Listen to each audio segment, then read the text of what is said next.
La Universitat de Barcelona commemora el Dia Internacional de la Dona amb un acte institucional sota el títol La igualtat i la diversitat en perill, com evitar el retrocés. La jornada, organitzada per la Unitat d'Igualtat de la UB, ha tingut lloc a l'aula magna de l'edifici històric i ha posat el focus als perills que amenacen els drets adquirits en matèria de gènere i diversitat, en un context polític i social marcat per l'auge de moviments ultraconservadors. L'acte s'ha obert amb una taula rodona a càrrec de Núria Ferrer i ha reunit expertes en comunicació, dret i antropologia, com ho són Anna Clua, Lorena Garrido i Rosa Lázaro.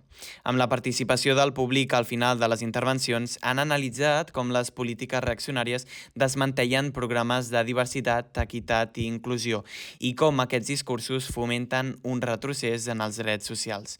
L'acte ha conclòs amb el lliurament dels Premis Rosalind Franklin als millors treballs finals de màster en perspectiva de gènere del curs 2023-2024.